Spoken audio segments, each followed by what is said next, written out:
All right, writers, it's Thursday, and we are going to check out how our dialogue is looking in our draft version of our story. So we've spent a couple days revising with juicy words and showing versus telling sentences, and today we're going to go through and we are going to double check and edit our dialogue. So that is, how's your dialogue looking, okay? So if I go to slide 28, again, I'm going to be doing some highlighting. So I'm going to go through and I'm going to highlight all of my dialogue in yellow. So I'm going to highlight it. Then I'm going to go to the highlighter and I'm going to push yellow. And I'm going to go all the way through my writing and find all of those dialogue pieces and highlight them yellow. I'm going to make sure that when people are talking, they get their own lines like Calvin and Michael do, okay? Each person that talks needs to have their own line. So when I'm finished with Calvin, I would push enter if another character is going to answer back. So I've went through, I've highlighted all of my dialogue, and they are all yellow now. So now you're going to start back and you're going to go through all of them and double check that they have the correct tags. They have the quotation marks in the correct place. You're also going to make sure that your punctuation for that dialogue is there. If you don't remember how to set that dialogue up, you're going to go back into last week's videos on dialogue.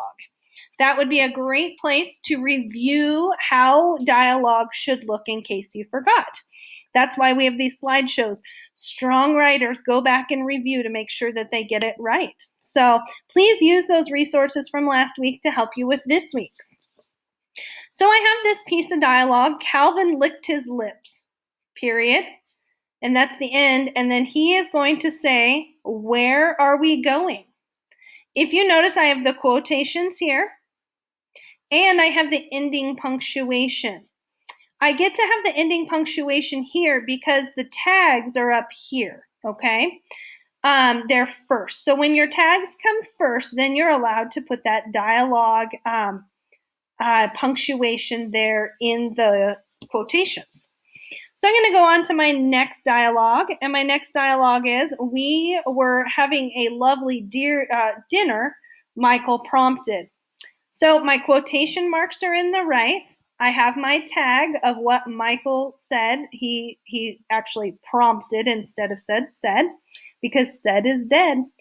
And I noticed something here. They put in, when the tag comes on this side of the dialogue, we don't actually put the punctuation. So I'm noticing here that there's a period, but instead of that period, I need to have a comma because the period goes here on the end of the tag. Now, this is really detailed work, and this is going to take you some time to really go through. If you would like, it'd be awesome if you have a parent who's available or a brother or sister, if they were to help you go through and you guys can double check those dialogue pieces and make sure they're correct. So don't forget, you can always revisit in your Google Classroom last week's tasks where the videos and the explanations on how to put in dialogue are all there for you. I believe that would be Monday and Tuesday's lessons. So go ahead and take some time to go through those. Review before you get started, and we can't wait to see that you are changing those dialogue pieces and are looking for the correct versions of them. All right, enjoy your day.